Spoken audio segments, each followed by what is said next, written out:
제가 다른 교회에 있을 때에 한 집사님이 병원에 가셨다가 6개월 밖에 살지 못한다 하는 진단을 받고 눈앞이 깜깜해져서 어찌할 바를 몰라 저를 찾아왔습니다.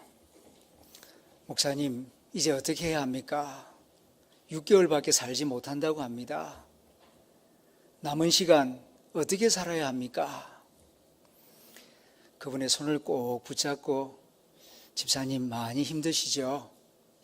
그러나 마음을 차분하게 가지시고 남은 기간 할 수 있는 데까지는 최선을 다해야 합니다. 의사가 죽는다고 해서 죽는 것이 아닙니다. 생명의 주인은 하나님이십니다. 그럼에도 불구하고 더 악화되고 있다면 이제는 주님 만날 준비를 하셔야 합니다. 천국으로 이사갈 준비를 하셔야 한다는 말씀입니다. 죽음이란 성도에게 천국으로 이사가는 것입니다. 그러므로 준비를 몇 가지 하셔야 하겠습니다 하면서 4가지를 말씀드렸습니다. 우리가 세상에서도 이사를 갈 때에 준비를 하고 이사가는 사람과 준비 없이 허둥대다가 이사가는 사람의 뒷모습은 확연하게 다릅니다. 사는 동안에는 재미나게 그 동네에서 잘 살아야 되겠지만 이사 가야 할 날짜가 잡히면은 준비를 하고 이사를 깨끗하게 잘해야 하겠습니다.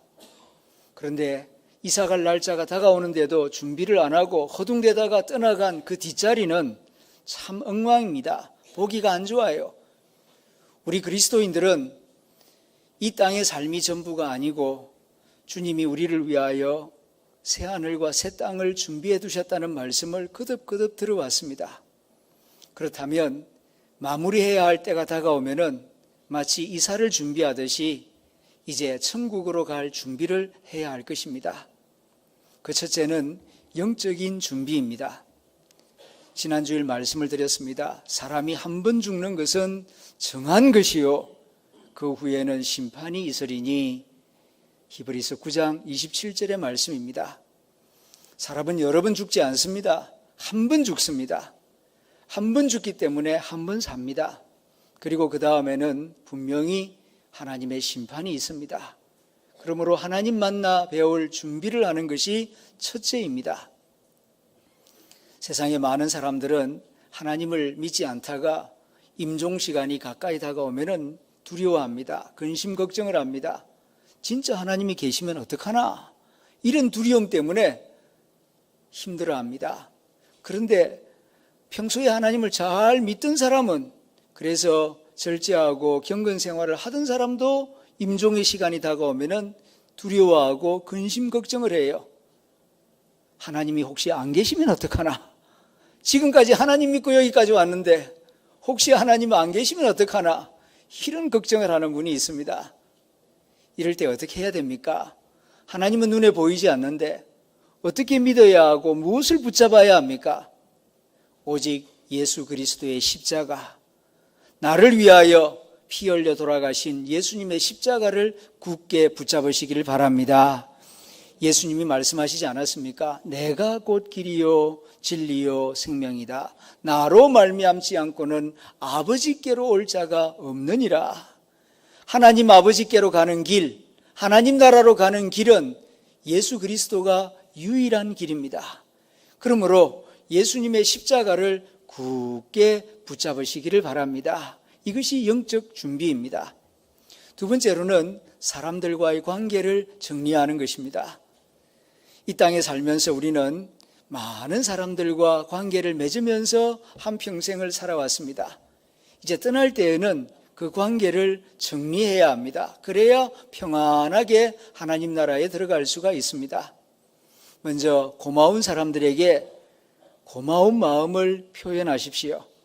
신세를 졌으면 신세를 졌다고, 도움을 받았으면 도움을 받았다고 그 고마운 마음을 표현해야 합니다. 두 번째로는 내가 잘못한 것이 있으면 하나님께 회개 기도를 드리고 그거로 끝낼 것이 아니라 그 사람을 찾아서 내 잘못한 것을 고백하고 용서를 구해야 합니다. 이것이 두 번째입니다. 그리고 세 번째로는 나에게 잘못한 사람, 그래서 내가 상처를 받았다면 이제 그를 용서해주고 그를 자유롭게 풀어주어야 합니다. 이렇게 감사하고 용서를 구하고 용서하는 이런 일을 통하여 관계 정리를 하셔야 할 것입니다. 그리고 세 번째로는 재산 정리를 하는 것입니다. 이 땅을 사는 동안 빈손으로 왔지만 하나님께서 꽤나 많은 재산들을 나에게 주셨고 한평생 굶주리지 아니하고 먹고 살 수 있도록 해주셨습니다. 그리고도 남은 부분이 있습니다. 이 남은 재산을 이제 하나님의 선하신 뜻을 따라서 잘 사용하고 가야 합니다. 하나님 나라 갈 때에는 재산, 재물 가지고 가지 못합니다. 자녀들에게 일정 부분 남겨주고 싶은 것은 또 유산으로 남겨줘야 하겠지만은 그러나 자식에게 물려주라고 그 많은 것을 하나님이 다 주신 것은 아닙니다. 평소에 내 사는 동안 꼭 이 일만큼은 한번 해보고 싶었다. 특별히 그 선한 일, 하나님을 위한 그 좋은 일 미루지 마시고 이제 그 일을 행하시길 바랍니다. 그리고 주님 부르실 때에 편안한 마음으로 부름을 받아야 할 것입니다. 마지막으로는 자신의 몸에 대한 정리입니다. 내가 죽은 다음 내 영혼이 머물렀던 이 육신을 매장할 것인지 화장할 것인지 그리고 장기 기증을 약속했으면 가족에게 미리 말해 주어야 할 것입니다. 오늘은 종려주일입니다. 주님께서 어린 나귀 새끼를 타고 예루살렘에 입성하심으로 이제 고난이 본격적으로 시작된 주간입니다. 우리 주 예수님이 우리를 위하여 죽음의 길을 올라가신 그 모습을 깊이 생각해야 할 것입니다.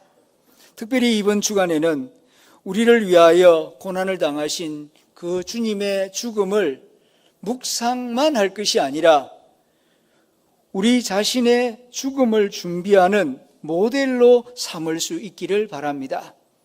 예수님은 우리의 구세주인 동시에 우리의 스승이시며 우리 삶의 모델이기 때문입니다. 모세가 가르쳐 주지 않았습니까? 시편 90편 12절에서 우리에게 우리날 계수함을 가르치사 지혜로운 마음을 얻게 하소서. 이 땅에 천년만년 오래 살려고 발부등을 칠 것이 아니라 우리의 남은 시간이 얼마만큼 되는지 남은 시간을 계산해 볼 수 있는 그런 겸손함과 그런 정직함과 그런 진실함을 가지게 하사 남은 시간을 알뜰하게 지혜롭게 사용할 수 있는 지혜로운 청지기가 되게 해달라고 기도하는 것이 올바른 기도일 것입니다. 그러므로 우리는 이 고난주간에 우리 자신의 죽음에 대하여 생각해야 합니다. 왜 우리 자신의 죽음에 대하여 생각해야 합니까? 그 첫째는 죽음은 이 세상에서 가장 보편적인 원리이기 때문입니다. 앞으로 나에게 일어날 가장 중요한 사건, 가장 확실한 사건은 내가 죽는다는 것입니다. 이것만큼 확실하고 이것만큼 내 삶에 중요한 일이 또 어디에 있겠습니까? 그러므로 미리 생각하고 미리 준비해야 합니다. 모든 법칙에는 예외가 있지만 죽음만은 예외가 없습니다. 아무리 의학이 발달해도 조금 더 오래 살게 한다는 것뿐이지 안 죽게 하는 것은 아닙니다. 모든 병원 뒤편에는 영안실이 있습니다. 올 때에는 순서라도 있지만 갈 때에는 순서가 없습니다. 그러므로 우리는 죽음에 대하여 미리 생각하고 우리 주 예수 그리스도를 단순히 구세주로만 믿을 것이 아니라 죽음의 모델도 되신다는 사실을 기억하고 어떻게 하면은 주님의 죽으심을 본받아 하늘의 미랄이 되는 그런 임종을 맞이할 수 있을 것인가를 기도 가운데 준비해야 할 것입니다. 죽음은 언제나 우리와 함께 있습니다. 죽음은 우리 모두의 일이고 바로 나의 일입니다. 그러므로 준비해야 합니다. 과거에 어떻게 태어났고 어떻게 성장했느냐, 그것보다 더 중요한 일은 앞으로 내가 내 생을 어떻게 마무리할 것인가, 이것이 살아온 날보다 훨씬 더 중요한 내 삶의 숙제요 과제입니다.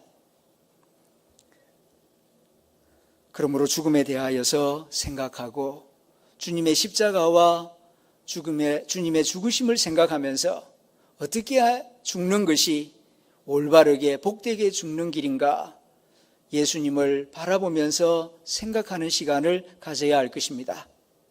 두 번째로는 왜 우리가 죽음을 생각해야 하느냐 하면 주어진 삶의 가치를 더욱 분명하게 느끼고 후회 없는 삶을 살 수 있기 때문입니다. 한 줌의 죄로 바뀌어버린 사랑하는 사람의 모습을 보면서 인생이라는 것이 무엇인지 허무감을 느끼게 되고 또 한계성을 깨닫게 됩니다. 나도 언젠가는 이 자리에 서게 될 것이라는 것을 확인하면서 겸손히 남은 시간을 계산할 수 있게 됩니다. 그래서 시인 롱펠로우는 쓸데없는 고민에서 벗어나려면 술 한잔하고 춤추러 가는 대신에 조용히 무덤을 산책해 보라고 권합니다. 그러면 무엇이 진짜 중요하고 무엇이 그렇지 않은지를 분명하게 알게 될 것입니다. 일주일 뒤에 내가 죽는다면 내가 지금 하는 일을 계속 하시겠습니까? 정말 계속 할 수 있다면 그 일은 의미 있고 가치 있는 일입니다. 그러나 일주일 뒤에 내가 죽는다는데도 이 일은 이제 의미가 없고 그만둬야 할 일이라면 진작 그만둬야 할 일입니다. 죽음을 생각하는 것이 가치관을 바르게 정립하는 길이고 인생에 대하여 바른 공부를 하는 시간이 됩니다. 그래서 성경은 말합니다. 초상집에 가는 것이 잔치집에 가는 것보다 나으니라. 사람이 밥 먹고 숨을 쉰다고 다 살아있는 것이 아닙니다. 자신의 죽음을 의식하기 시작할 때 참으로 살기 시작하는 것입니다. 자신의 죽음을 의식할 때 참으로 겸손해지며 참으로 진실해지며 참으로 삶을 온몸으로 감사하게 됩니다. 사람들이 왜 쓸데없이 고민하며 쓸데없이 교만하며 허영과 거짓에 끌리며 쓸데없이 남과 비교하며 허무한 일에 시간을 낭비하는 것입니까? 자신의 죽음을 의식하지 않기 때문입니다. 내가 죽는다는 사실을 의식하기 시작할 때에 내게 주어져 있는 이 모든 것이 다르게 새롭게 보이기 시작할 것입니다. 요즘은 웰빙에 대한 이야기들이 참 많이 나오고 있습니다. 그러나 진짜 웰빙의 길은 웰다잉을 생각할 때에 제대로 된 웰빙의 길을 찾을 수가 있을 것입니다. 그래서 고난주간을 지키면서 이번 주 수요일 저녁 시간에 정경숙 박사님을 모시고 웰다잉의 지혜라는 특강을 들으려고 합니다. 많이 오셔서 함께 귀한 시간을 함께 가질 수 있기를 바랍니다. 세 번째, 우리가 왜 죽음을 생각해야 하느냐? 예수님의 가르침의 진정한 가치를 깨달을 수가 있기 때문입니다. 죽음을 모르는 사람, 죽음을 의식하지 않는 사람은 예수님의 가르침이 얼마나 소중한 가르침인지를 알지 못합니다. 내가 죽는다는 사실을 인식하고 온 몸으로 마음으로 느끼기 시작할 때 비로소 예수님의 말씀 한마디 한마디가 얼마나 소중한 말씀인지, 예수님의 십자가와 예수님의 부활이 나에게 얼마나 소중한 진리인지 가슴 깊이 느끼게 됩니다. 일평생 죽음을 관찰하고 연구해온 학자가 있습니다.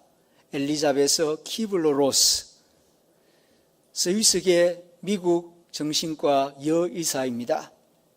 그녀는 40년 가까이 죽음을 경험하는, 임종하는 사람들 가까이 다가가서 관찰하고 메모하고 인터뷰하고 그리고 그 여러 기록들을 비교 연구하여서 On Death and Dying, 죽음과 죽어감이라는 제목의 책을 출판해내었습니다. 우리말로는 죽음과 임종에 관하여라는 제목으로 번역 출판되었습니다. 키블러로스는 일평생 수백 명의 임종하는 사람들의 모습을 지켜보면서 사람들이 죽음을 경험할 때 마음의 변화가 어떻게 일어나는가, 그 공통분모를 찾아 정리하여 5단계로 구분하였습니다. 아마 우리들도 이러한 경험을 하게 될 것입니다. 첫 번째, 죽음을 맞이할 때 사람들이 경험하는 첫 번째 감정, 첫 번째 마음은 부정입니다. 이건 사실이 아니야. 내가 죽는다니. 이 거짓말하는 거야. 의사가 잘못 진단할 거야. 아마 이건 잘못된 거야. 아마 꿈일 거야. 이러면서 이 죽음의 현실을 인정하지 않고 받아들이지 않고 부정하는 단계입니다. 나는 믿을 수 없어. 이런 일이 나에게 일어날 수가 없어. 뭔가 잘못된 것일 거야. 이렇게 강하게 부정하는 것이 1단계입니다. 당신은 곧 죽습니다. 그럴 때 아멘 할렐루야 이렇게 받아들이는 사람 아무도 없습니다. 다 놀라고 다 이건 아니라고 다 부정하게 되는 것입니다. 그러다가 시간이 지나도 달리 다른 방법이 없습니다. 그럴 때에 분노하게 됩니다. 왜 하필이면 나란 말인가? 다른 사람들은 멀쩡하게 잘 살고 있는데 나보다 더 나이가 많은 분도 잘 사는데 아직 나는 젊은 사람인데 왜 이런 암에 걸리고 이런 죽음을 맞이해야 된단 말인가? 이 뭔가 잘못된 거 아닌가? 가족에 대하여 화를 내기도 하고 심지어는 하나님에 대하여 화를 내고 분노하기도 하고 짜증을 내기도 합니다. 죽음의 단계에서 가장 어려운 단계가 2단계, 이 분노의 단계입니다. 이런 단계 속에 있을 때에 주위 사람들이 많은 고생을 하게 됩니다. 그래도 달리 길이 없습니다. 그럴 때에 3단계 타협의 단계로 들어갑니다. 하나님 살려만 주십시오. 살려만 주시면은 제가 이런 일도 하고 저런 일도 하고 헌신도 하겠습니다. 그도 안 되면은 딸이 결혼할 때까지만 살려주시면 감사하겠습니다. 그도 안 되면은 그저 움직이지는 못하더라도 앉아서 가족들이 하는 말을 들을 수만 있다면 감사하겠습니다. 자꾸 욕심을 줄여가면서 타협을 해서 어떻게 하든지 죽음을 모면해보고 또한 좀 더 오래 살려고 하는 노력을 하게 됩니다. 그래도 되지 않을 때는 이제 4단계 깊은 우울증으로 빠지게 됩니다. 이제는 해도 다른 길이 보이지 않는구나, 희망이 보이지 않는구나, 그러면서 멍하니 하늘만 쳐다보고 하염없이 눈물을 흘립니다. 체념하게 됩니다. 그러면서 이제 이별과 그리고 죽음을 현실로 받아들이기 시작합니다. 남아있는 가족들은 어떻게 하나 걱정하기도 하고 자신의 무력감에 대하여 울기도 하고 멍해지기도 하고 하염없이 하늘만 쳐다보는 시간을 많이 가지게 됩니다. 그러다가 마지막 5단계에서는 수용의 단계입니다. 죽는다는 현실, 내가 죽는다는 현실을 이제 덤덤하게 받아들입니다. 체념하게 되는 것이죠. 극도로 지치고 쇠약해지는 상태입니다. 먼 여행을 떠나기 전에 긴 숨을 몰아쉬고 이제 깊은 휴식 시간으로 빠져들어갑니다. 이렇게 엘리자베스 키블러-로스는 죽음을 맞이할 때 사람의 마음의 변화를 이렇게 5단계로 나누어서 설명했지만 실제에 있어서는 꼭 이렇게 5단계로 일어나는 것은 아닙니다. 어떤 경우에는 1단계, 2단계만 경험하고 분노하다가 그냥 떠나는 사람도 있고 어떤 사람은 5단계까지 경험을 하고 떠나는 분도 있습니다. 틀림없이 우리들도 이러한 5단계의 골짜기를 지나가게 될 것입니다. 이러한 사망의 음침한 골짜기를 지나가게 될 때에 우리가 생각해야 할 것은 무엇이고 우리가 붙들어야 할 것이 무엇이겠습니까? 그것은 오직 우리 주 예수님이십니다. 십자가에서 죽으시고 부활하신 예수님을 생각해야 하고 예수님의 십자가를 꼭 붙들어야 할 것입니다. 그리고 가족의 입장이라면 예수님의 십자가를 믿고 꼭 붙들 수 있도록 도와주어야 할 것입니다. 그리하면 5단계로 끝나는 것이 아니라 다음 6단계 희망의 문이 열리게 될 것입니다. 이 땅의 죽음으로 허무하게 다 끝나는 것이 아니라 주 예수 그리스도를 믿을 때에 그의 가르침을 믿고 그의 십자가와 부활을 믿을 때에 그 다음 새하늘과 새 땅이 내 눈앞에 환하게 열리는 것을 보게 될 것입니다. 믿음은 참으로 위대한 것입니다. 이 땅의 삶을 마치고 저 세상으로 갈 때 우리가 꼭 챙겨야 할 것은 믿음입니다. 외국 여행을 떠날 때에 다른 것보다 비자와 여권을 꼭 챙겨야 하듯이 우리가 이 땅의 삶을 마치고 하나님 나라로 갈 때에 가장 중요한 것은 믿음입니다. 예수 그리스도의 십자가에 대한 믿음, 부활에 대한 믿음이 우리를 하나님 나라로 안전하게 인도할 것이기 때문입니다. 우리 주 예수님은 말씀하셨습니다. 내가 진실로 진실로 너희에게 이르노니 한 알의 밀이 땅에 떨어져 죽지 아니하면 한 알 그대로 있고 죽으면 많은 열매를 맺느니라. 봄이 되어 농부가 땅을 갈고 씨앗을 뿌리는 모습을 봅니다. 씨앗이 땅에 떨어져 썩을 때에 형체가 망가지고 이저러지고 죽는 그런 아픔을 겪습니다. 그러나 그 작은 씨앗 속에 새 생명이 돋아납니다. 씨앗과는 다른 싹이 나고 그것이 자라면서 꽃이 피고 열매를 맺을 때에 이전보다는 훨씬 더 많은 열매를 맺게 됩니다. 이 말씀을 하시고 주님께서는 죽음을 무서워하지 말고 두려워하지 말고 한 알의 밀알이 되는 삶을 살고자 애쓰는 사람이 되라고 말씀하십니다. 이 말씀을 하실 뿐만 아니라 예수님 당신이 한 알의 밀알이 되셔서 골고다 언덕길을 올라가십니다. 우리는 고난주간을 보내면서 우리 주 예수님을 그냥 묵상만 할 것이 아니라 나의 죽음을 준비하는 모델로 생각하고 주님의 죽으심을 보면서 나의 죽음을 준비하는 지혜와 영감을 얻을 수 있기를 바랍니다. 우리 주 예수님이 한 알의 밀알이 되어 자신의 죽음을 준비하는 과정이 요한복음 13장부터 17장까지 길게 기록되어 있습니다. 요한복음 13장 1절을 보게 되면은 주 예수님이 이 세상을 떠나 아버지께로 갈 때가 이른 줄 아시고도 자기 사람들을 사랑하시되 끝까지 사랑하시니라. 이 말씀으로 시작하여 요한복음 17장 대제사장의 기도로 마무리를 하고 있는데 그 모두가 다 예수님의 죽으심을 준비하는 과정입니다.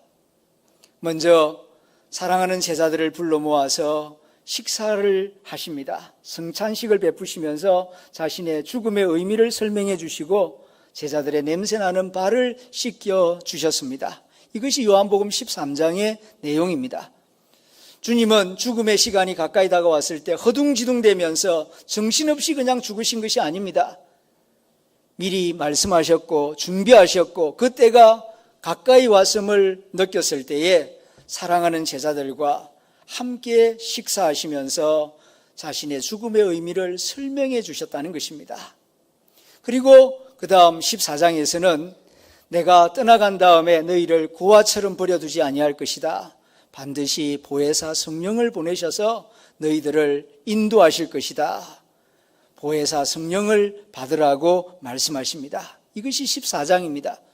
그리고 15장 16장에서는 나는 포도나무요 너희는 가지다. 가지가 줄기에 붙어 있으면은 영양분을 받아서 열매를 맺는 것처럼 너희 마음에 내 가르침을 간직하면 너희가 환난과 핍박을 이길 수 있는 사람이 될 것이다 말씀해 주셨습니다. 그리고 17장에 가서 그래도 두려워하고 있는 제자들을 위하여 길게 기도해 주셨습니다. 두려워하지 아니하도록, 놀라지 아니하도록, 근심하지 아니하도록 사랑하는 제자들을 위하여 간절한 마음으로 길게 기도해 주신 내용이 요한복음 17장입니다. 이렇게 주님은 한 알의 밀알이 되기 위하여 주도 면밀하게 자신의 죽음을 준비하셨습니다. 그리고 결정적인 시간 6월절이 다가왔을 때에 어린 나귀를 타고 예루살렘으로 입성하십니다. 이것은 의도적인 자살 행위였습니다. 그렇게 어린 나귀를 타고 사람들의 환호성을 받으며 예루살렘 성으로 입성하는 것은 날 죽여라 하는 소리와 같은 것입니다.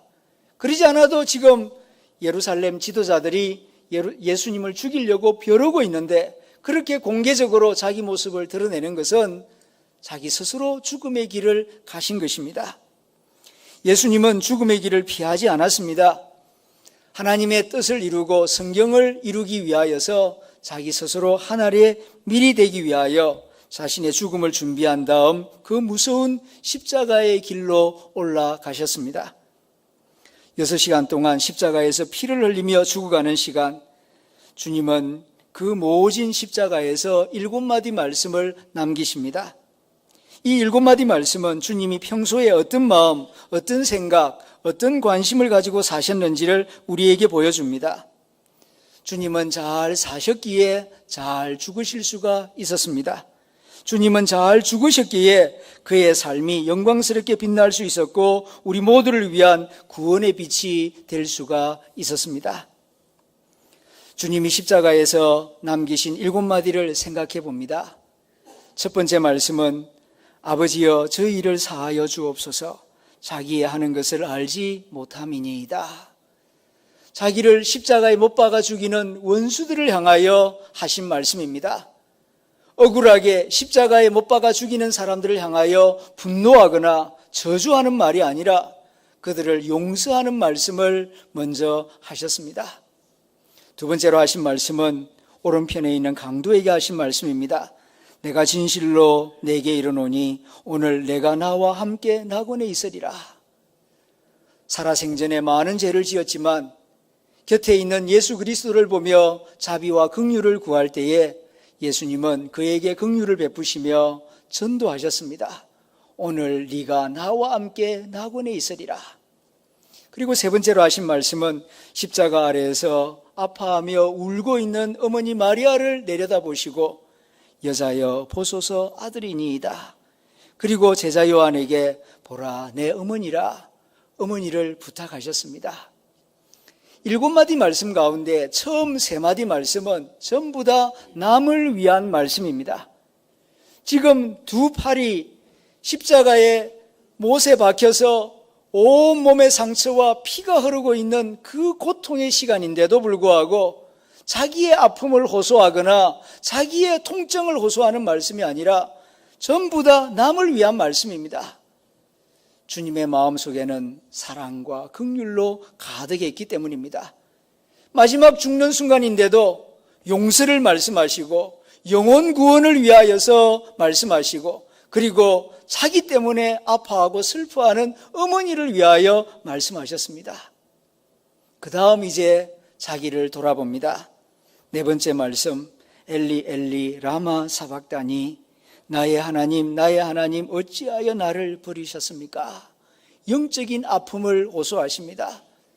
하나님 아버지로부터 버림받는 고독감, 외로움, 두려움을 그대로 표현하고 있습니다.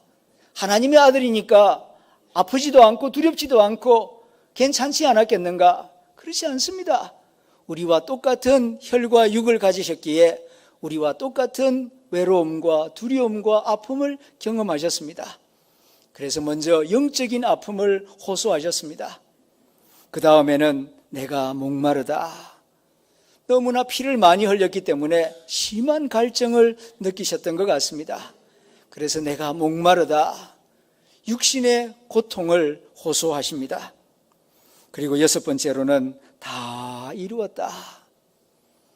다 이루었다. 아버지가 내게 맡기신 사명, 내 몸을 인류를 위한 대속제물로 주고 오너라 하는 아버지의 사명을 다 이루었다는 뜻입니다.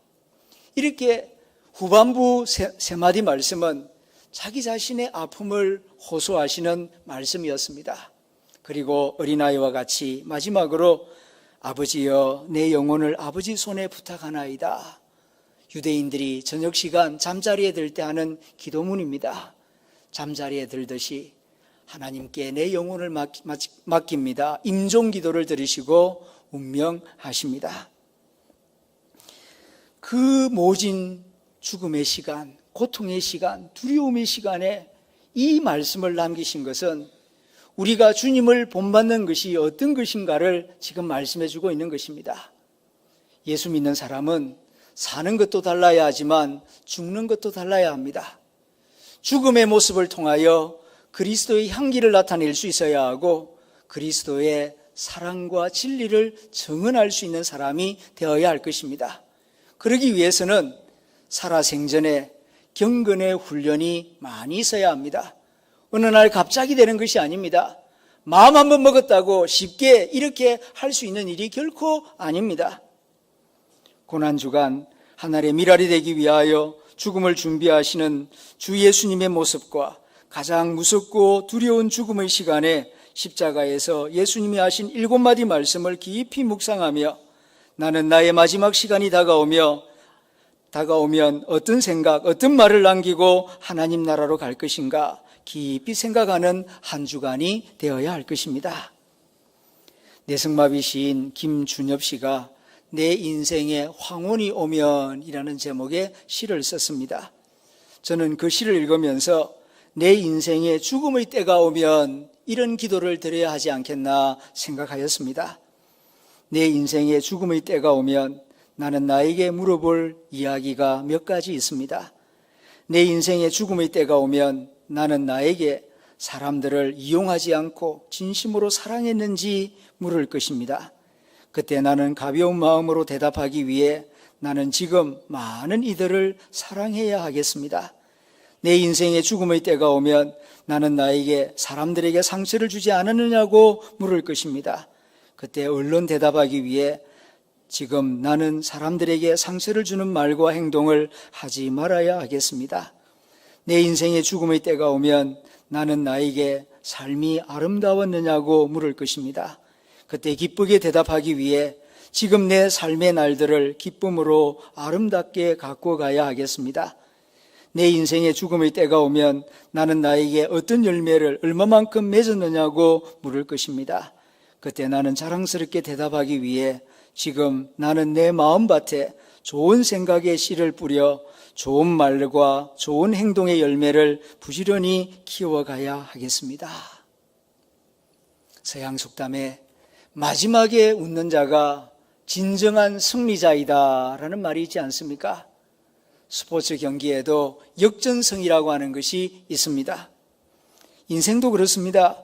과거에 어떻게 살아왔든지 앞으로 어떻게 사느냐, 그리고 마지막 죽을 때에 어떤 모습으로 죽느냐에 따라서 얼마든지 역전승이 이루어질 수가 있습니다. 그러므로 깊이 생각해야 합니다. 내 인생에 가장 중요하고 확실한 사건은 죽음의 날이 내 삶 가운데 있다는 사실입니다. 그것을 미리 생각하고 예수님을 생각하면서 준비해야 할 것입니다. 우리는 자주 우리 자신에게 이렇게 물어야 합니다. 나여, 지금 이 모습 이대로 계속 살아도 괜찮은가? 나 자신에게 물어야 합니다. 지금 이 모습 이대로 죽을 때까지 계속 살아도 괜찮겠습니까? 괜찮다면은 잘 살고 있는 것입니다. 아니라는 생각이 들면은 빨리 바꾸시기를 바랍니다. 또 한 가지, 우리는 이렇게 기도해야 합니다. 십자가에서 죽으시고 부활하신 주님, 저에게 잘 사는 법만 가르쳐 주실 것이 아니라 잘 죽는 법을 가르쳐 주십시오. 왜냐하면 내 삶 가운데 죽는 날이 반드시 올 것이기 때문입니다. 내가 죽는다는 것을 분명히 알게 해주시고 죽음의 때를 준비하는 지혜를 가지게 하여 주옵소서. 이렇게 기도할 때에 오늘 하루가 참으로 의미 있고 가치 있고 지혜롭게 사라질 것입니다. 함께 기도하겠습니다.